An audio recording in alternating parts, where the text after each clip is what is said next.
Hello, my name is Muhammad Hafizam bin Abdul Muzidil, metric number BB22110235 from Human Resource Economic Program.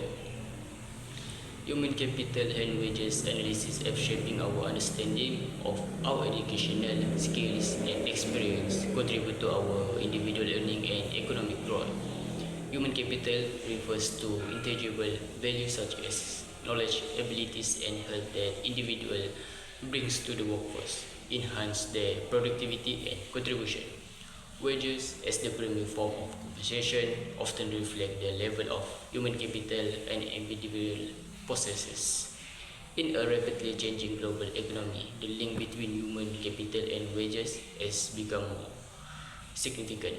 Workers with higher level of education and specialized skill tend to earn more, while those without access to these resources often face wage stagnation or economic vulnerability. Despite this well-established connection, issues such as wage inequality, skill mismatch, and barrier to human capital development persist, highlighting gaps in our educational and training system aligned with labor market demands.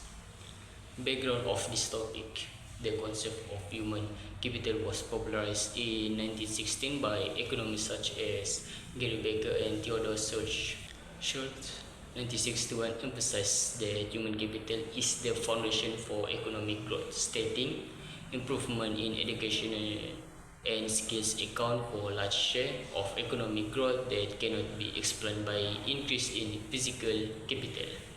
Meanwhile, Minserian earning function, which is developed by Jacob Mincer, links the human capital elements such education, experience, and skill with wages, showing that wages increase with years of schooling and job experience.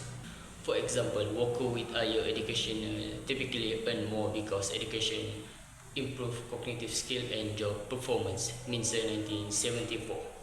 Education is a critical component of human capital with a direct impact on wages. According to Becker, individuals invest in education with the expectation of earning higher income in the future, making education a form of capital investment. Proposed by Michael Spence, signaling theory suggests that education primarily serves as signal of ability rather than directly enhancing productivity. This means employers use educational level as a sign for potential, which may not always translate to higher productivity. Human capital elements. There are some main human capital elements that we should discuss. First, education and skills. Education is a formal and informal learning, including primary, secondary, tertiary education, and vocational training as the foundation for developing skill, knowledge, and critical thinking abilities, which is essential for workforce productivity. Baker 1994.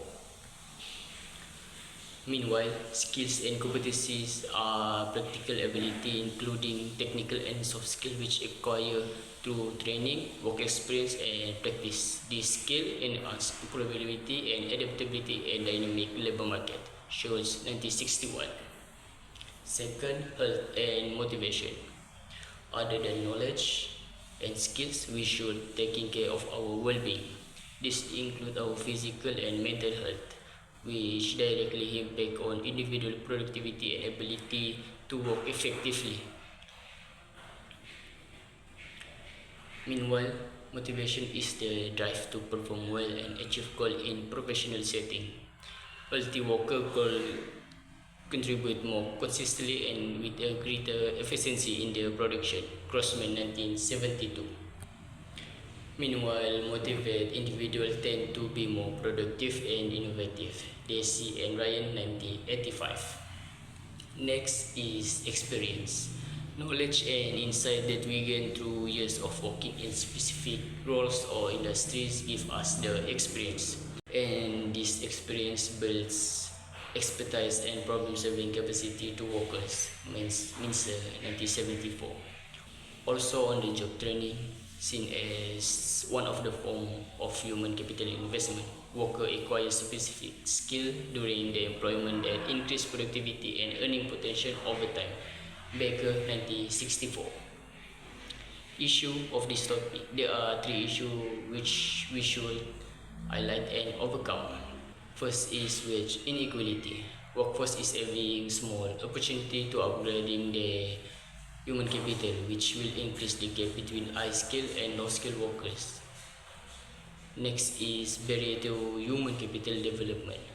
Factors like access to quality education, economic disparity, and inadequate training opportunity may prevent individuals from enhancing their skill and knowledge. And lastly, mismatch between skills and jobs. Mismatch between the developed human capital and labor market demand could cause unemployment or overqualify since the economic structure are changing over time. For example, a fresh graduates have to work in different areas since there are little jobs offer in the expertise areas. Next, there are some comments about this topic. First, wage inequality persists even in advanced economy due to structural barrier and unequal access to human capital development. So government and organization need to implement policies that ensure equitable access to education, vocational training, and wage progression opportunity. Second, marginalized groups such as women, minorities, and low-income population may face systemic obstacle to building human capital. So the introduction of scholarship, subsidies, and targeted training programs are needed to address this disparity.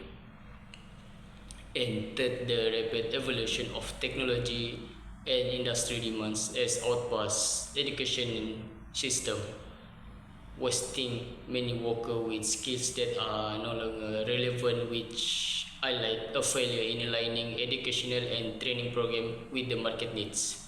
Government, employer, and educational institutes should collaborate to create flexible industrial-like training program, particularly in areas like technology and green energy. Lastly, the conclusion. The relationship between human capital and wages underscore the importance of education, training, and experience in determining one earning potential. While higher human capital generally leads to better wages, systemic challenges like inequality and skill mismatch must be addressed. For individuals, investing in a human capital ensure a long-term job security, while for economy, fostering human capital development is a key to sustainability growth and competitiveness. Thank you.